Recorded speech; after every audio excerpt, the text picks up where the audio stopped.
I met Daniel on a quiet autumn afternoon at a bookstore tucked away in a sleepy corner of town. The crisp air carried the scent of aged paper and freshly brewed coffee, a comforting blend that wrapped around me like a well-worn sweater. As I perused the shelves, my fingers traced the spines of countless novels, searching for something familiar yet new. And then, my eyes landed on it, Pride and Prejudice, a book I had loved for as long as I could remember. Just as I reached out, so did another hand. A strong, calloused hand with long fingers that hovered just inches from mine. My heart stilled as I followed the arm up to its owner, a young man with tousled chestnut hair and hazel eyes that shimmered with quiet amusement. He chuckled softly, withdrawing his hand and tilting his head ever so slightly. A classic. He mused, his voice smooth, rich, and teasingly warm. You take it. For a moment, I was at war with myself. My pride wanted to insist that he take it, but something about his presence made my breath hitch and my resolve waver. Are you sure? I asked, meeting his gaze. He nodded, a small smile playing at the corners of his lips. Absolutely. Besides, I've read it too many times to count. That was the moment. The spark, the unspoken invitation into something unknown yet deeply exhilarating. From that day forward, Daniel and I were drawn to each other like characters from the very books we adored, our own story unfolding with every glance, every shared cup of coffee, and every stolen moment beneath the city lights. At the same time, Daniel's best friend, Ethan, had fallen head over heels for my best friend, Sophia. Their love story was loud where ours was quiet, filled with boisterous laughter, spontaneous road trips, and grand romantic gestures. Where Daniel and I found solace in whispered conversations and knowing glances, Ethan and Sophia danced through life with reckless abandon, their passion igniting every space they entered. Together, the four of us navigated the messy, exhilarating world of young love, our lives intertwined like threads in a tapestry, unaware of the storms that lay ahead. Life, as it often does, took us by surprise. What once felt like an unshakable foundation started to crack under the weight of dreams that took us in different directions. Daniel and I found ourselves on opposite coasts, separated by ambition, by necessity, by an ache that phone calls and letters could never fully mend. The time zones between us were not just geographical but emotional. Our once effortless connection now required effort, patience, and faith. And sometimes, even that wasn't enough. There were nights when I lay awake, staring at my phone, willing it to ring. When it did, Daniel's voice would soothe me, but the silences between us felt heavier. I miss you, he would say, and I would whisper the same, but love alone could not bridge the miles between us. Ethan and Sophia had their own battles. Ethan lost his job, and with it, a part of himself. The spark in his eyes dimmed, his laughter became less frequent. Sophia, always the fire in their relationship, fought to keep their love alive, but resentment brewed. The arguments became more frequent, the reconciliations more strained. They were two passionate souls now battling a fire they no longer knew how to control. It felt as though we were all on separate ships in the middle of a raging storm, screaming into the wind, hoping that love would be our anchor. But anchors can only hold for so long when the tide is relentless. One night, after another unresolved argument, I found myself walking aimlessly through the city, the neon lights blurring with the tears in my eyes. I wondered if this was how great love stories ended, not with a grand betrayal, but with slow unraveling, a gradual drift into unfamiliarity. But just when I thought we had lost our way completely, life reminded us that storms, no matter how fierce, eventually pass. It didn't happen overnight. Healing never does. It was a slow, painful process, like rebuilding a house after a devastating storm, brick by brick, piece by piece, with trembling hands and cautious hearts. Daniel and I had to relearn how to talk to each other, how to close the distance with more than just words.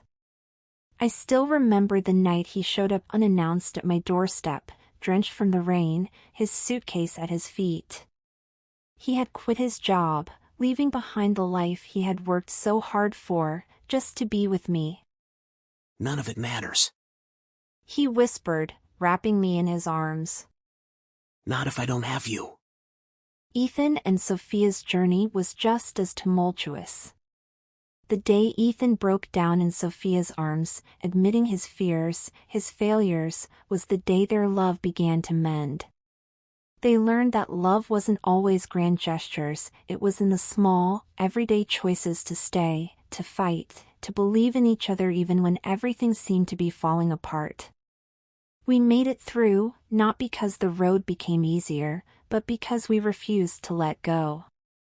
Love is not just passion, it is perseverance. It is holding on through the storms, believing that the sun will rise again. A year later, we stood together at our weddings, celebrating not just love, but survival. Daniel was Ethan's best man, and Sophia was my maid of honor. We weren't just couples, we were a family, bound by something deeper than romance. We had anchored each other in the storm, and that, more than anything, made our love unbreakable.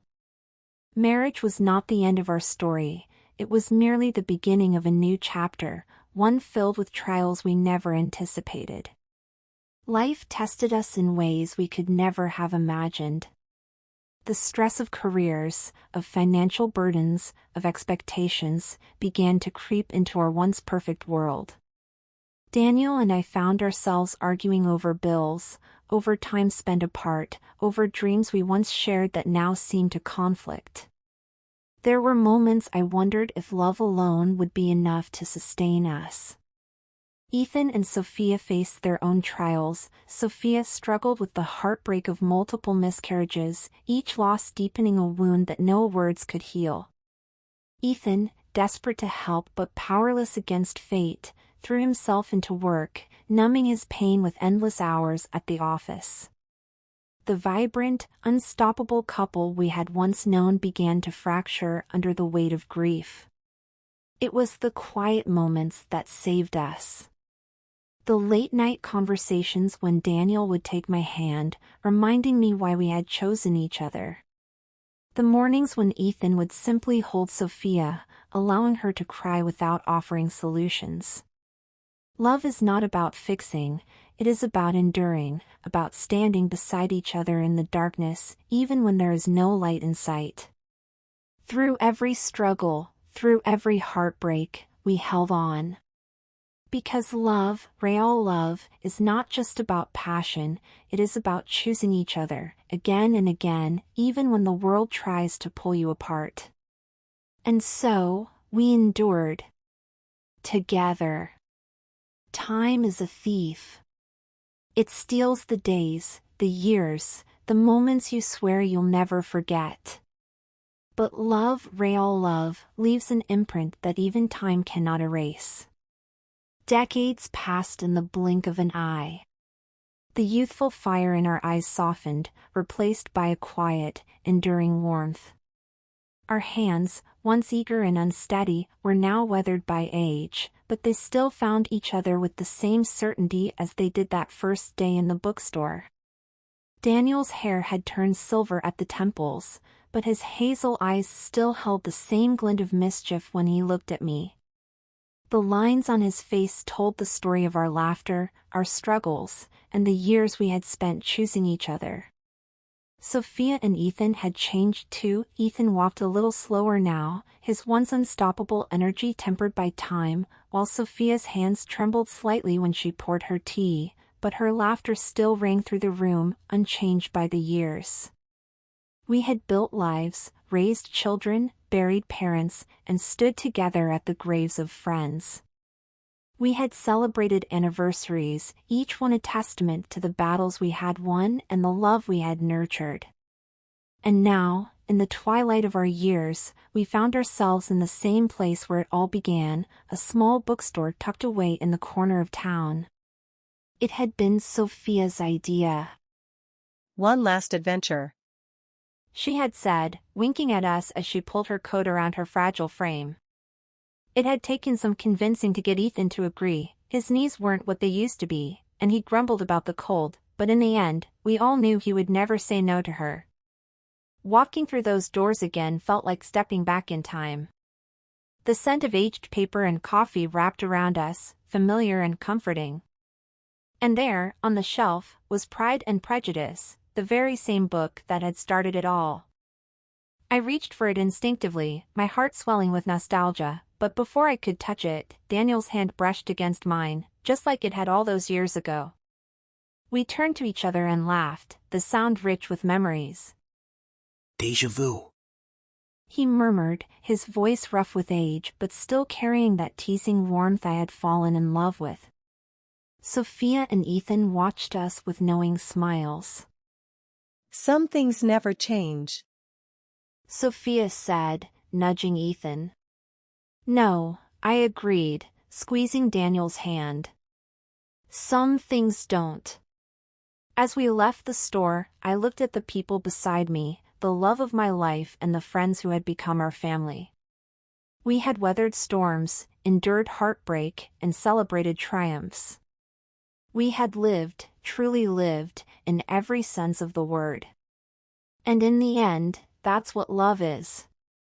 Not just the grand moments or the passionate beginnings, but the quiet constancy, the unwavering choice to walk through life hand in hand, no matter where the road leads.